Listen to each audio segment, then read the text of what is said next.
Should be on. I mean, it says live on the upper right. We are. I'm just checking your. Okay, good. All right. Some point we'll figure this whole thing out. Huh? Some point we'll figure this whole thing out. Hey, listen, I have been going down the rabbit hole this morning in how's that working? Not so well. That's all right, man. You know, you got to get lost in order to find your way out, right? You gotta experiment. Oh, for sure. And I got to tell you, I've had quite a morning because there's some really, really cool things that I wanted to start to do, particularly with this kind of segment that we do on Thursdays. That'll just make it easier. I don't know. I'll just kind of surprise you guys when I figure it out. I was hoping I was going to be able to kind of preview a little bit of the stuff that I created today, but my Wi-Fi said no. So. Yeah. So I think the surprise is really going to be us actually going live at 12 p.m. That will be the surprise that we have for the 6 people that watch us. Yeah, absolutely. So I had a big day because I actually so far I got my first Starbucks in a month. No kidding. Very exciting stuff. Yeah. You can go inside. No, listen, take it easy. All right. I went through the drive-through. I wore my mask. I had a wipe. So when I got my coffee, it was, wipe it down. But it was very exciting. Now, I haven't had one in like 6 weeks. It's ridiculous. So are you completely wired right now? Because that stuff is like gasoline when it first comes. So here's the thing. I probably would. Now, keep in mind, I also had a cup of homemade coffee. And I don't get regular coffee from Starbucks because my heart would literally explode. I get like a latte, which isn't too bad. But keep in mind too that I did my workout this morning. So I did Tabata style intervals and some other stuff. So I'm physically somewhat destroyed. So the coffee really just kind of brought me up to like a normal human level. Right. So I want to start this off with a little bit of an abstract question for you. And this is a question that Melina asked me a while back. If you didn't know how old you were, how old would you think you are? So let's just say that you have amnesia. And you just woke up from a long bout of amnesia and you live in your body for a little while, but you don't really know how old you are and so on and so forth. How old do you think you would think that you were? Honestly, right now, in my present state, I would probably put myself around early 30s. Okay, so for those people who don't know, you're 40. Right. Yeah, so you turned 40 this year. I turned 50 this year. So this has been a big year for us. Yeah, so you'd think you were somewhere like several to 10 years younger than you are? Absolutely. I mean, and that's just kind of like based upon how your body feels. Yeah. I would say like how my body feels, how my body performs, what I remember. Assuming, well, I guess the question is you have amnesia, right? So I don't remember. But yeah, I would probably put myself around 30 based upon how I feel, Yeah. And then kind of go from there. Yeah. Yeah. So it's interesting for me. I would have to ask the question, are there mirrors on this planet? Because if there are mirrors on this planet and I can see the gray hair and I can see the gray beard, then that changes kind of the way that I would probably calculate my age. But if I'm just going by the way that I feel, I would say I feel like 10 years younger than I actually am. And keep this in mind. I'm physically healthier and in better shape than I was in my 20s, no question, because I was a first team All-American partier in my 20s. So I was a disaster. Yes. Yeah, I had a good run there. But so exercise was spotty, nutrition was questionable, late nights, a lot of booze, like social smoker, so it, I'm for sure healthier now at 50 than I was in my 20s. So, I mean, it's a little bit hard to kind of gauge. Even into my 30s, like mid 30s, I was, pretty healthy, but I don't think I really started getting focused really diligently on my health until my late 30s, like 37, 38. So I might actually feel, better than I was at my 40, when I was 40. But it's interesting. It's an interesting thing because there is actually a test. There are actually ways to measure your biological age versus your chronological age. I don't remember what the markers are, but there's a way to do that. So just an interesting abstract question I wanted to throw at you. Yeah, good question. All right, so here's a topic I wanted to talk with you about. I got a text last week from somebody who I don't actually know, and I'm only going to say she because 75% of our members are female. So the overwhelming majority of people that we work with or who inquire about our services are female. So just for the sake of simplicity, I'm going to say she. And this is somebody who had inquired about, training with us prior to the closure and everything. And so I just got a random text last week, and she said, just out of the blue, I look at my phone and there's this text that says, "What do you think of Pilates?" So I start a little bit of a kind of a text dialogue with her and gave my take on it. And then she said, "What do you think about calisthenics?" And I kind of gave my take on that. And then she said, "What do you think about strength training?" So I was wondering if we were going to march through every single, exercise modality Right. in the world. But what the context that I was taking away from that is that it felt to me like she was looking for the perfect exercise. Like she was looking for the best training modality. And that is a question that we get from time to time. Like, what's the best way to do this, that, or the other? And so I'm gonna kind of lob that at you and say, if I were to ask you, what do you think how would you respond if I was to say, what's the best type of exercise? Period. I'm just going to leave it at that. That's a wide open question. Yeah, no, and it's a great question, and I've actually thought about this in my own fitness journey as far as what's the best exercise, so that I can get the most out of, kind of realigning myself with my goals. And I always fall back on the best program or the best type of exercise is the one that you enjoy. Really, what it comes down to it is are you having fun doing it? Because at the end of the day, what we've discovered this over just through experience, but science also kind of points to it, is consistency matters. And the only way that you're going to arrive at a point to which you are consistent with whatever activity you're doing is if you enjoy it. Now, that could be Zumba, that could be Pilates, that could be martial arts, that could be strength training. But at the end of the day, I think you have to enjoy it. It could, I could be with the best personal trainer in the world, right? This guy's world renowned, or he or she's world renowned. But if I don't like them,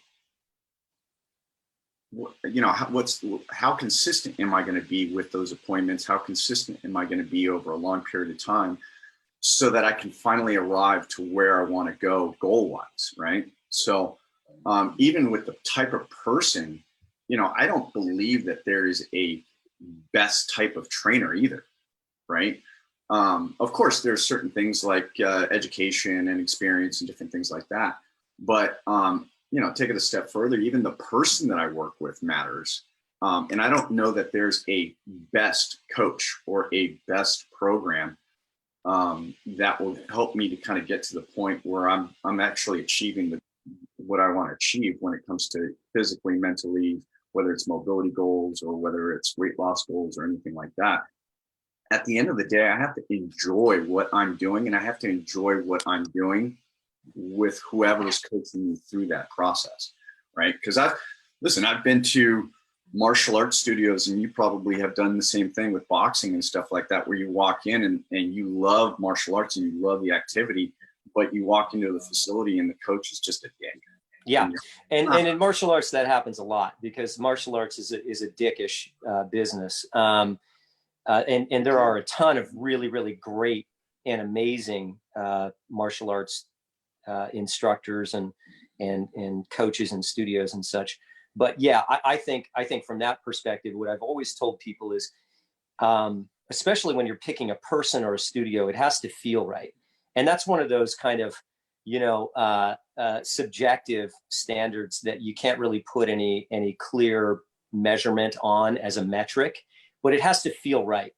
And if it doesn't feel right, it doesn't matter how great it is, you're not going to want to be there. So it has to feel like a place where you want to be a part of it. Now, you might have different standards as far as what those different characteristics or features are that make you feel like you want to be a part of it. But it has to feel right. So when people are choosing a modality or they're choosing a facility or they're choosing a coach, you can't ignore the feel, just straight out the feel of it. And I think oftentimes if you're choosing between like two people or two places and one of them feels amazing, but it doesn't feel like it, like that person or that location might not quite have the reviews or might not have the credentials or might not be quite as sexy or might not look as good. I still think you got to go with the feel. absolutely. It's got to feel right. There's a reason why it doesn't. Yeah, yeah, I completely agree. I mean, I can tell you from personal experience. I mean, like I've been in situations where I know I love martial arts, and I walk into a studio or an academy, and I just don't like the instructor. You Yeah. know, and I end up not going. I could see that being the case for modalities of training. Somebody walks in that enjoys circuit training, but they will. Listen, I'm going to be quite honest. I don't like spin classes. Like I'm Yeah. not a spinner. Right. It's a great form of exercise. You're going to burn lots of calories. You're going to get in awesome, unbelievable shape. But I just don't like that activity. Yeah, And not my cup of tea either. My wife loves it. She's that's great for her. For me, it's not my cup of tea. I'm never going to do it. Yeah, and it's the same. And listen, same thing for Pilates. I think Pilates is phenomenal when it comes to trying to achieve really good posture and alignment and core strength and those type of things. It's too slow for me. I can't. Yeah. I mean, it bugs the living crap. Is it good for me? Absolutely. But I can't. I won't be. I don't like it enough or enjoy the activity enough to stay consistent in that particular activity where I'm going to reap the benefits from it. Right. Yeah. And I think that's true even for strength training. Now, sometimes people get involved. They go into personal training and they go, I need to get a personal trainer and I need to work out 2-3 times a week. And it's because they've been told that that's what they need to do in order to achieve the results. And they get into it and it's just not the right atmosphere for them. And it's not the right coach for them, or it's not the right modality or the activity is not the right thing. Some people enjoy dance, so you should dance. Yeah, you should dance. And I totally agree with you. And I think that what we need to, I think a lot of the time people are searching for the best thing because they want to get the optimized results and they want to get the most efficient delivery of benefits and all of that. And I completely I get that. But I think there are two things to consider. And that is, number one, there's a lot of one true God bullshit that goes on in the fitness industry where it's like, I do CrossFit or I do strength training and that's the best. I do yoga and that's the best. I do Pilates and that's the best. I do HIIT and that's the best. And none of that is true. That's mostly a creation coming from the trainer side of things, from the fitness industry side of things, where trainers are basically just voicing their bias and saying this is the best type of exercise. But the reality is that, like anything, you need to match the tool with the task, right? So if you are building something, you've got your toolbox, and you'd be best served not trying to pound in a nail with the handle of a screwdriver. I mean, you might be able to do it, but it will be a waste of time. So you need to use the right tool for it, right? So you need to use the hammer. So if you've got a specific task that you're trying to accomplish, then the training modality should match that task, right? So if you have a strength oriented life for some reason, or strength, gains are your focus, then you'd be best served, focusing primarily on strength training. If you want to focus on core training and maybe some injury prevention and maybe some mobility and flexibility, and you integrate Pilates into what you do, then great. That's great. So match the tool with the task is what I would say. Number one, I agree with you wholeheartedly that you got to do what you love to do or what you hate to do the least. So guess what? Even though people say, and you and I would say, that physiologically, you should probably do strength training at least 2 times a week, physiologically. But you know what, man? If you like playing racquetball and you do that 4 times a week and there ain't no way you're ever going to lift weights, do you. Yeah. Do you. Don't worry about it. Do whatever it is that you enjoy doing. If you like to do Zumba, if you like to salsa, if you like to do martial arts, do you. Now, if you want to expand beyond that and add some additional training methodologies that would enhance what you do physiologically, or would enhance your ability to perform in your chosen, activity, then that's another way to do it. But I think you got to match the tool with the task. I think you need to find what you love to do.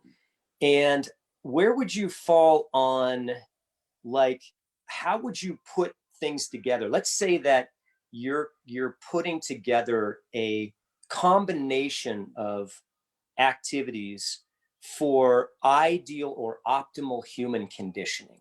So let's set aside for a second what you like to do. Let's just talk about physiologically, like what sorts of exercise would you put together that you feel would, as a combination of activities, kind of check all the boxes as far as addressing all of your physiological needs, what your body needs, right? Not necessarily what your spirit wants or what your head wants. That is actually a great question. And there's a couple different ways and kind of trains of thought with that. But it comes down to kind of like an athletic pyramid, right? And at the bottom of that pyramid, we have movement as a baseline. And movement is interpreted in so many different ways, but really simply kind of put is, does your body have the foundational movement principles down? Does it own those movement patterns? Can it squat? Can it lunge? Can it step? Can it reach? Can it lift?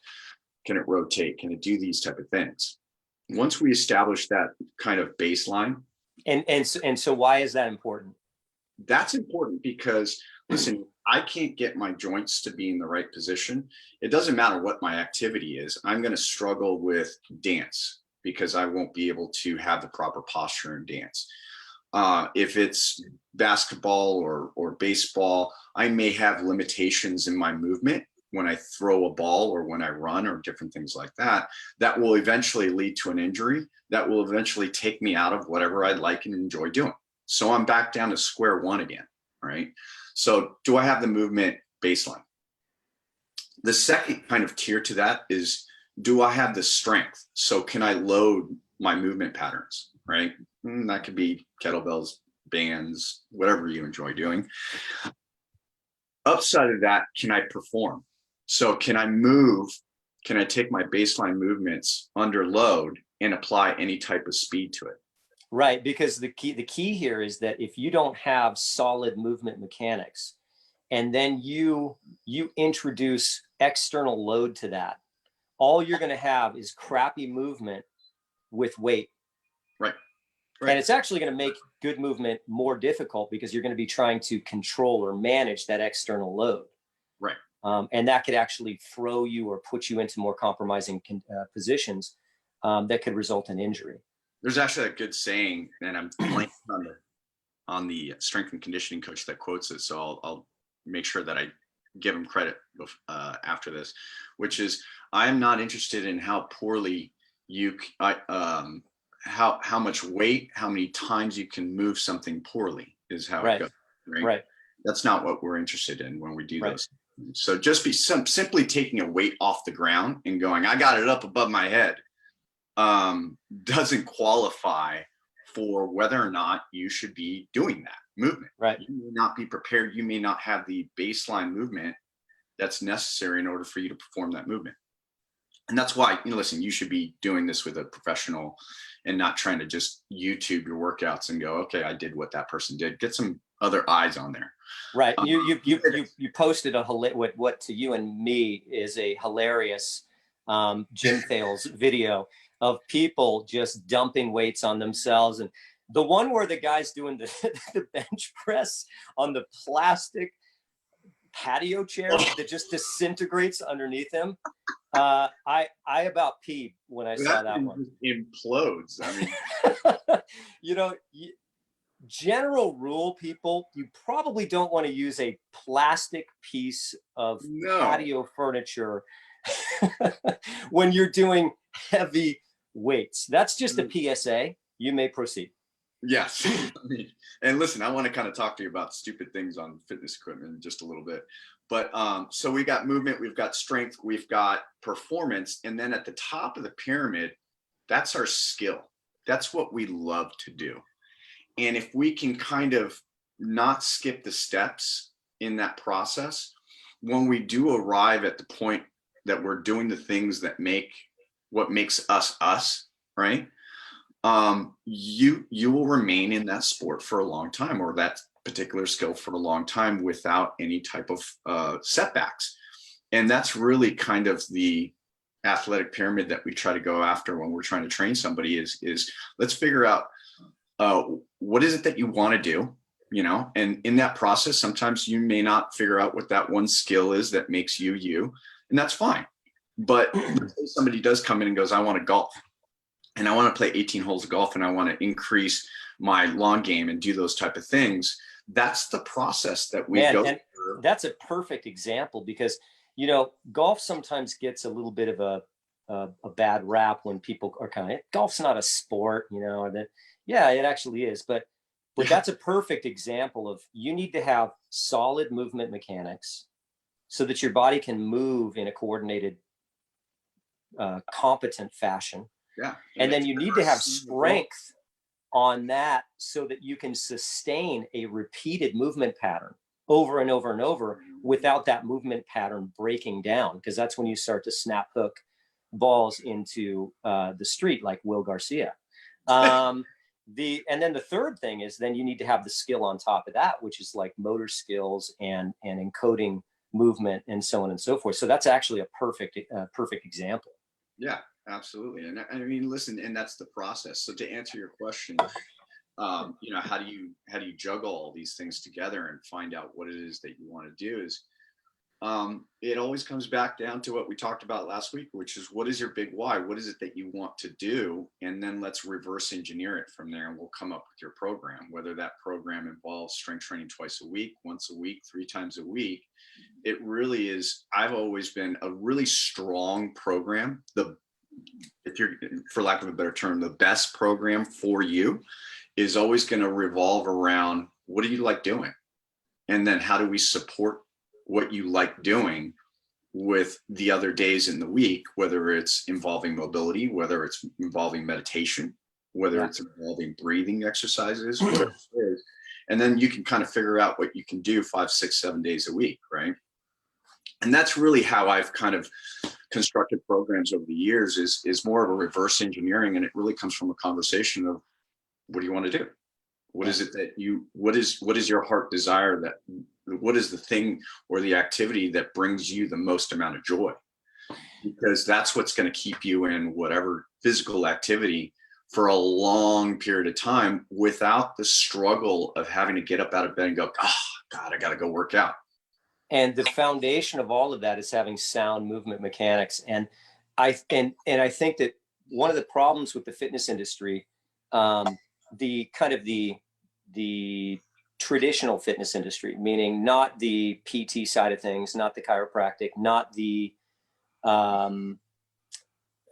FMS side of the business, not the people who really are focused on movement, but just kind of the general boutique studio type environment, is that the industry always goes right for what's sexy, right? What's the sexiest thing to do? So let's throw you into HIIT training 5 days a week. Let's put you in a group training setting, lifting heavy load 5 days a week. And it completely kind of throws away all concept of focusing on movement quality in favor of how do I capture these people's attention and keep them as paying members? Because the problem with with some of the mobility training is that it's unbelievably beneficial, but it's not unbelievably sexy, and it's not unbelievably exciting. A lot of it is slow paced. A lot of it is very methodical. And it is not necessarily the thing that people go, go to the gym to do. One of the problems with the fitness industry is it promotes, and we've talked about this before, is it promotes the value of a workout is going to be based upon how much you sweat today. Right. So if I can crush you, that means that it was an awesome workout. And we've all been seduced by that. I mean, you and I will admit that you and I have gotten sucked into that as well. I'm kind of like I'm a recovering beast mode addict. And I actually think I'm pretty recovered from that, now. But 7 years ago, you and I were all about how far can we take this? How hard can we train? And there's a time and a place for that. Don't get me wrong. There's a time and a place for pushing it, because we know that if you want to force an adaptive response with your body, you've got to, you got to take it into unknown territory to force adaptation. But when you're doing that all the time, all you're doing is constantly breaking down, and you're not giving your body ample time to recover and regenerate. So I think that's one of the shortcomings in the fitness industry, is that by and large, most boutique studios that I've checked out personally, and absolutely big box gyms, have absolutely no concern about really establishing that foundation of quality movement, because it's all about how can I keep people entertained and how can I keep them engaged. The way to do that is to sell them the hardest workout that makes them sweat the most, and put forth the notion that that's the most beneficial workout that you can do. Right. I mean, yes. I mean, that is the struggle, even as us being business owners. And what foot do you put forward first when somebody walks in through the door? Do you give them what they need, or do you give them what they want? Or that's always a balance. What's the balance behind that, so that they continue to come back to you and enjoy your services, no matter how detailed your program is, right? Like, I've fallen into this. Like, we have massive amounts of detail into our program, but what excites people is, our 10-to-1 or burpee challenges at the end of class, where everybody's giving each other high fives, and there's a place for that. But there's also the importance of, man, I don't want to crush this person. How many times can you continually give somebody the hardest workout you could possibly give them before they go, hey, you know what? I can't come see you for a month. My shoulder's screwed up. My back is screwed up. My hip is screwed up. My knee is screwed up. And think about how many badass, top performing people we've had over the years who have been extremely fit. And they can do 90 burpees in 5 minutes, and they can do incredible, interval training. They can put out an amazing effort with that, and they're the people that other people look to and go, that woman, that man is badass. That's what I'm aspiring to. But their movement quality is terrible, and they pay no attention to their mobility and movement quality, and so and ultimately they end up injured. How many times have we seen that? Oh, thousands. Yeah. And listen, I blame Amazon Prime.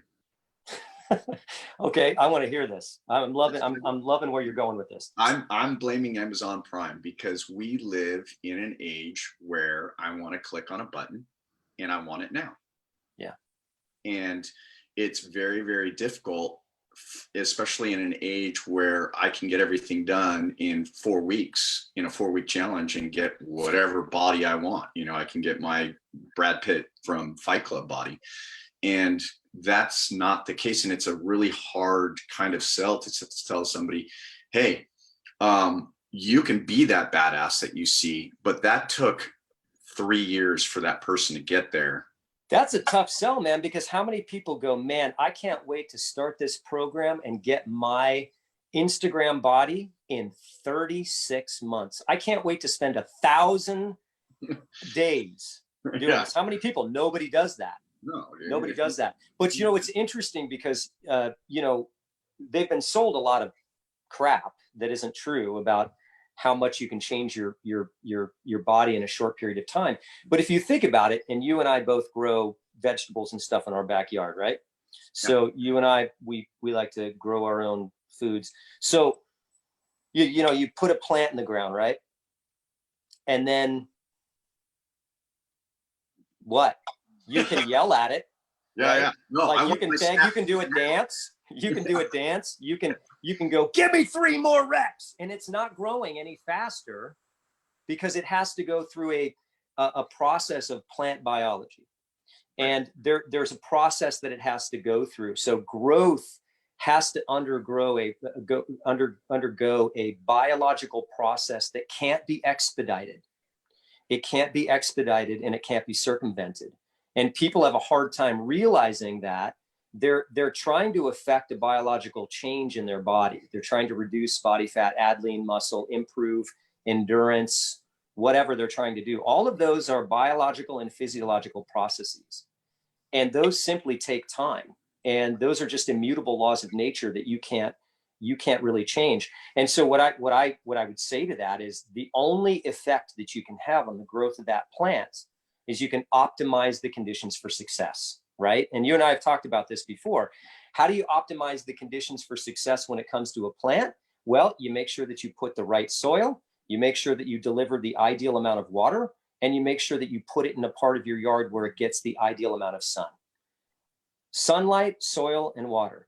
That's all you can do for a plant. You create the optimal condition for success. And then it's out of your hands. No matter how much you scream at that plant, no matter how much you beg it, whether you do some sort of a dance, it's going to have to grow by virtue of the laws of nature. You can't expedite that. And I think that people really need to remember that is that the only thing that you can do is you can create the best environment for success for yourself. You can optimize the conditions for success. Those are the only things that are within your control.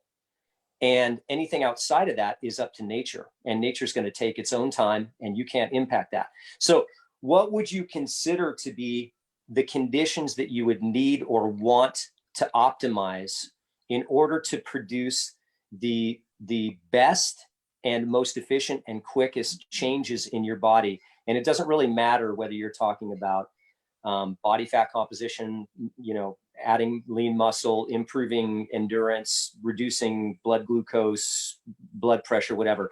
What do you think would be the factors that you would need to focus on that are within your control to optimize the conditions for success when it comes to changing your body on a biological level? I mean, listen, we can go down deep down the rabbit hole, but just to reference back the pyramid, movement, strength, and performance, cycling back between those 3 kind of modalities would give you the most optimal physical change. Now, along with that, that's just the training side. Yeah. That just has to do with training.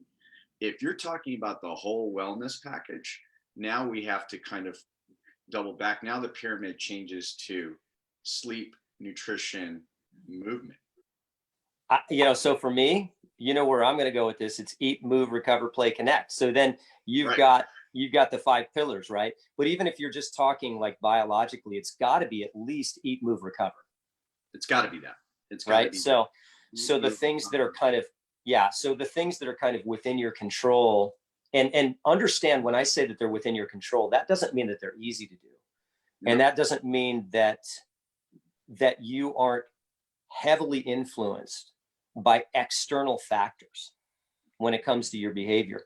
But the things that are within your scope of control or management would be eat, move, recover. So how are you fueling your body with an eye toward, listen, man, I got to be honest, and we'll talk about this again at another time, but I'm really tired of the nutrition conversation being about how can I make my body smaller? I don't think that's a conversation about nutrition. I think that's a conversation about body image. Just because it's a conversation about food doesn't mean that it's a conversation about nutrition. Well, listen, and when's the last time somebody goes, "Hey, John, how do I make my body optimal?" Never. Not once in human history, unfortunately. That happens if you happen to go on a nutrition program and you happen to get smaller in that nutrition program. Yeah. It's not because those vegetables you were eating were concerned that you needed to get into a size 2 by May. Right. Just you gave it more optimal eating conditions, optimal nutrition, and that's the size your body operates at when it has optimal situations. Nutrients. Yeah, it's like your your body, from an eating perspective, your body adapted over millions of years to require certain nutrients in order to perform optimally. Right. And there's nothing you can do to change that. Listen, that's primarily why if we were all to go on the South Beach diet right now, we wouldn't all look the same at the end of that diet. Like, I'm going to look the way I'm going to look based upon what's optimal for me. Right. And there's bio-individuality in that. There are genetic factors. There are epigenetic factors involved in that. So there are a lot of different factors. So if everybody goes on the same plan, not everybody's going to get the same result. And so there's a lot of trial and error.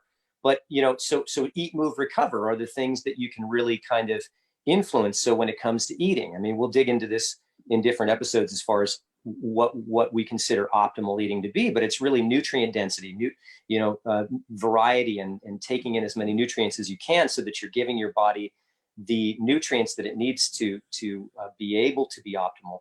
The second thing is move. And so what you were talking about before is, how are you moving your body? Are you paying attention to mobility? Are you paying attention to strength? Are you paying attention to your endurance, your cardiorespiratory condition? With regularity. And then last, recover. So what are the elements of recovery? Sleep and meditation and stress reduction and foam rolling and gentle movement and all of these things. And we can probably pry each one of those topics apart in great depth later on, or on a different episode. But I think that's something to remember, that people really need to remember, is everybody wants, I'm not really sure how we actually ended up here. These were not my questions, but everybody wants to, we were talking about what's the optimal combination of exercise for your body, and its mobility and strength and skill.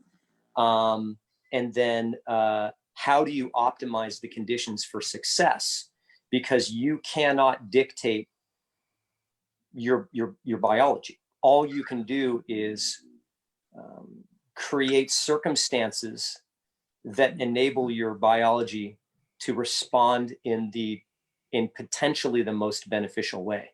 Right. Exactly. So I think that's kind of the the crux of what I was getting at. I wanted to circle back really quickly. Where are we on time here? We're about 12:40. Okay, so maybe we got another 10 minutes or so. Yeah. And then we'll start to see people falling asleep. You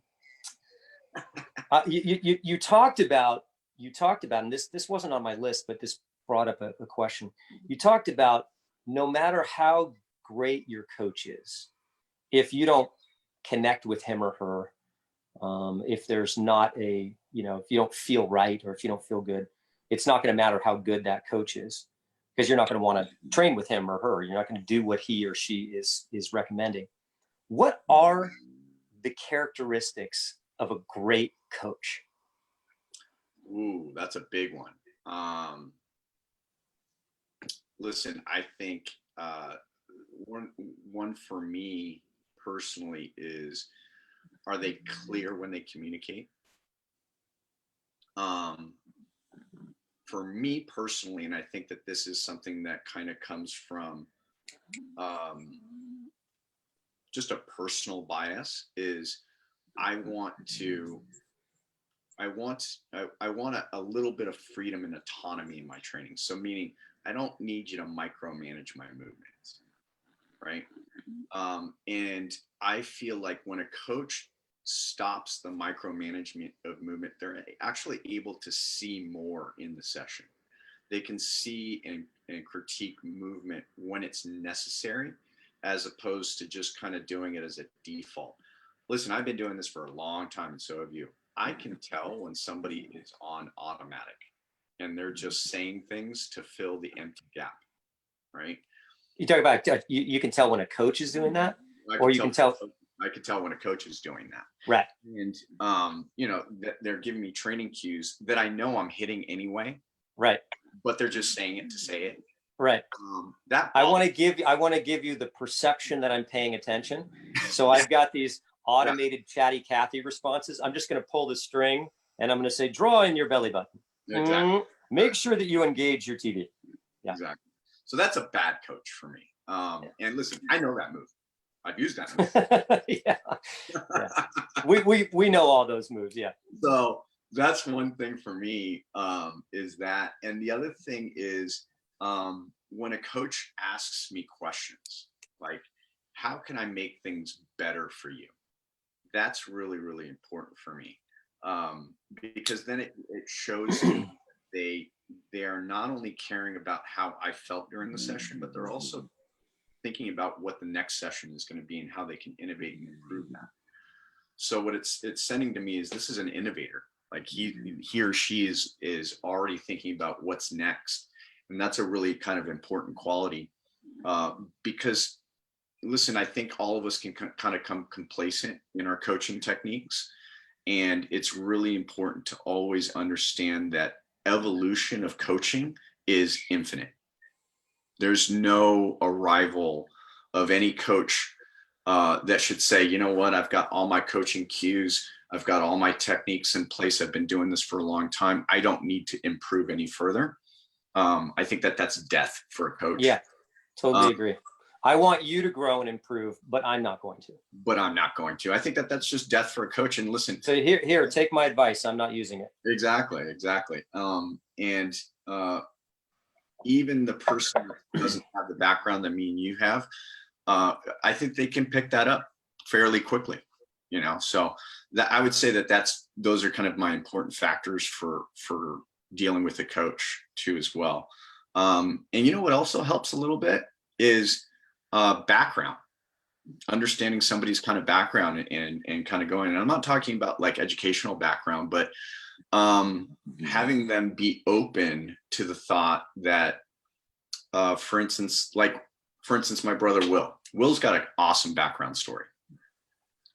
Was in his 20s, he gained a lot of weight, lost over 100 pounds, got back into mud runs and different things like that, and now is one of our best coaches at Arena Fitness.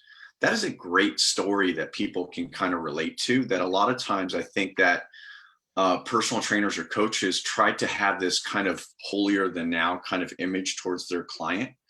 And that to me is not leadership in fitness. Totally agree. When you put yourself up on a pedestal above your clients, I think that's a turn off for me.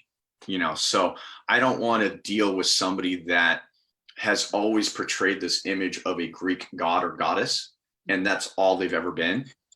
No matter how good, no matter how good or bad they look, I want to know that you struggle the same way I do. Yeah. I want to know that you struggle in the workouts, nutrition, planning, goal setting, those type of things. I want to be able to relate to you in those ways. And if I can do that, then I think it becomes a much more powerful relationship. But that, I would say that, just to kind of finish off your question, but that's a really important thing for me is realizing that they're open to discussing their background and their struggles and their pain points too as well. I think all of those points are absolutely spot on. I don't think anybody, I think we all have a difficult time relating to people who don't struggle. I think there's a connection between people who have a shared struggle, who understand, who can empathize, with other people's struggle. And I see trainers proselytize from the mountaintops, and they've got their shit wired down and they never struggle. And I just don't think that's true, number one. And I don't think that's relatable at all. But I agree with all of these that you mentioned. You mentioned communication, and I think communication is very important. Your ability to communicate your ideas and your concepts, but also to communicate effectively to other human beings. And not everybody is a good communicator. You have to be able to understand perhaps how they are perceiving you so that you can deliver it in a way in which they're going to be able to receive it effectively. I love what you're saying about autonomy. And you and I have talked about this when it comes to self-determination theory, which is one of the most prominent theories on human motivation. It's autonomy, relatedness, and competency. So autonomy means I've got some choice in this. I'm not just a robot following your orders. That's not inspiring. Relatedness is relating to the person, to the activity, so I can connect with it somehow. And competency is the opportunity to develop skill and to improve and develop self-efficacy. And so all of those things I think are extremely important characteristics of a coach. And then lastly, you said questions, the ability to ask questions and to know what the right question is, I think is a skill that is highly prized among top-notch coaches, is knowing what the right questions are that will enable people to arrive at their own conclusions. Because if you simply tell people or give advice constantly or tell them what they should do, human beings don't really respond very well to that. But if you can ask them questions that enable them to arrive at their own conclusion, and you're a participant in that process, that is something that they're going to connect with much more powerfully. And sometimes those questions are not fitness related at all. It might be, how you doing? Like how are you doing? Because I think I see something going on there. Is there something going on? Is there anything I can help you with that are outside the scope of, put your hands here when you do a push-up? Understanding and being able to read into people's struggles. So I think those are great characteristics of a good coach: communication, autonomy, and asking the right questions. That's probably plenty of time and content for today. We covered a lot of ground.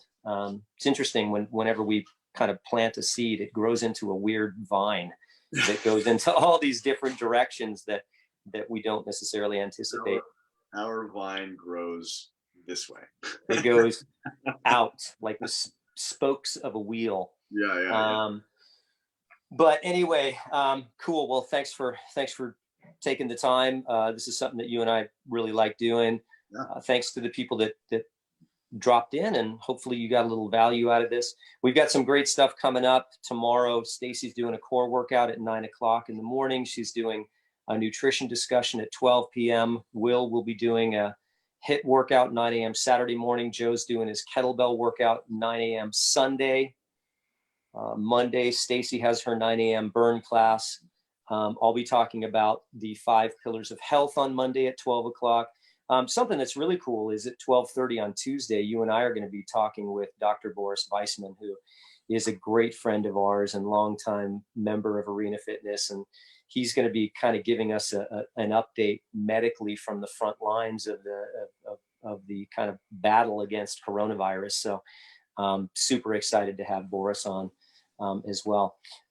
As usual, thank you to everybody who joined in. We really appreciate your support. If you have any comments, if you have any questions, if you have any topics that you'd like us to discuss, if you have any criticisms, send those directly to joe@arenafitness.com.